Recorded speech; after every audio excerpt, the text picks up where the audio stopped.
Hello everyone, this is the Shitcoin Detective, and today I wanted to talk to you about fake bitcoins because that's probably the largest issue right now with cryptocurrency.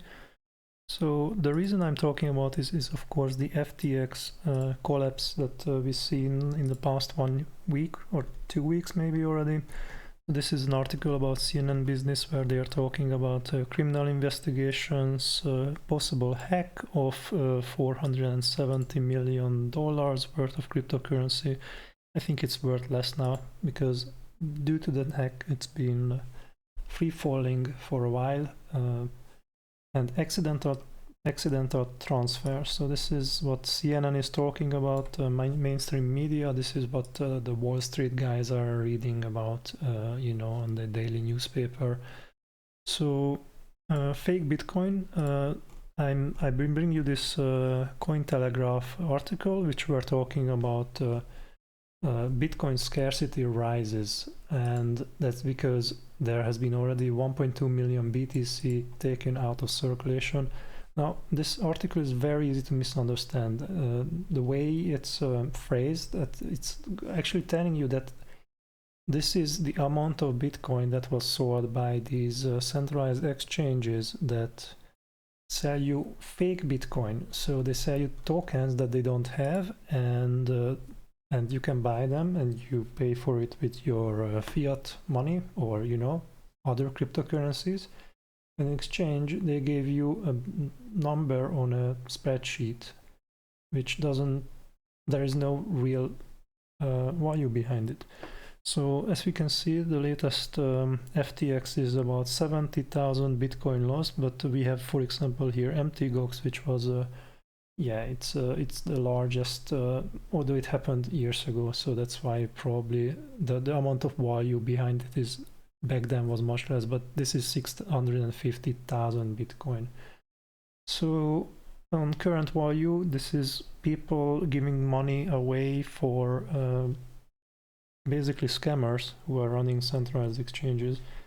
And if you think about it, FTX was the second largest cryptocurrency exchange up until 2 weeks ago, when it went out of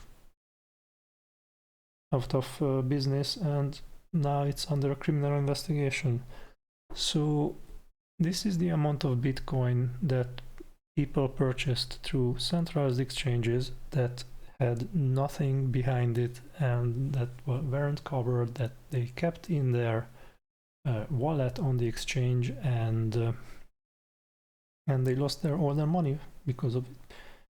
So in current value, this is approximately $20 billion. Yeah, in current value of Bitcoin, this is $20 billion. But if you know the maximum price of Bitcoin, I don't have to remind you that when on all-time high, this is approximately 3 times as much as right now. 3, maybe even 4. So the reason I'm talking about this is because people keep buying fake cryptocurrency that is not cryptocurrency but a number in a spreadsheet, and they're doing this on centralized exchanges. So I would like to point out the very, very market leader of this fake Bitcoin cryptocurrency, which is, by the way, FTX was also one of them, but Binance is also following it with Binance Futures and the BTC USDT perpetual token, which in theory this is a long position for Bitcoin. It allows you to buy Bitcoin with a leverage, and in theory how a long position works is that when the position would expire, it would allow you to purchase the underlying asset. So let's say you are trading on a stock exchange, you buy a long position for a stock which will expire end of the year, let's say, and if that basically allows you, when it expires, to buy the underlying token for the amount of money that you paid for the long position. But this is a perpetual position, meaning that it never expires. So you're buying a long position for Bitcoin, or short, you know, it also exists. If you buy this, you know, if you write this, then you can sell Bitcoin and write a short position for it, if you have the money for it, of course. So you need to cover your asset, cover that with other assets. But basically, this is the ultimate paper asset that has no underlying value whatsoever. So because it never expires, it actually never allows you to buy Bitcoins, you know. So you're just buying something from Binance, which you know, they take trading, they take trading fees for you, and it's just transferring money from one people to the other without anything actually being the underlying asset. And if you look at the market of this is the 24-hour volume of the BTC USDT, not the BTC, because if we go to Binance, or let's go to CoinMarketCap, right? That's also working with the same values. We can see that the BTC USDT had $2 billion of volume, and the perpetual future had a 24-hour volume of $3 billion already. So what this means is that more people are trading in futures than real Bitcoin. And whoever is trading this, they have no interest whatsoever in cryptocurrency, because this has nothing to do with cryptocurrency. You are speculating on a very volatile token.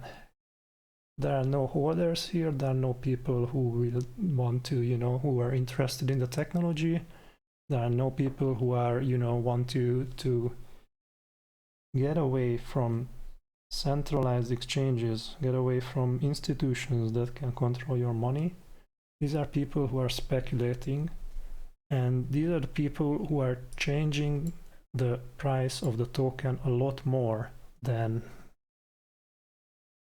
actually people like you who are buying the token because of the reasons that I just mentioned. And additionally, because the volume here is much larger, and this one takes its price from the actual Bitcoin. As you can see, it's very closely following the price of Bitcoin. Right now it's a bit high. This is for 640. This is 647. So that means that if you buy a lot of long, then you buy Bitcoin, you can affect your long position and make money with it. So the reason I made this video is because people keep saying that there is a total of 21 million Bitcoin and never more is ever going to be made. And that's just not true anymore, because institutions like Binance or FTX can create their own token, call it whatever, and print some extra. A little bit of food for thought. So this has been the Shitcoin Detective. I hope you enjoyed this video. If you did, give it a like and maybe consider subscribing to the channel. Take care everyone, and I wish you safe trading.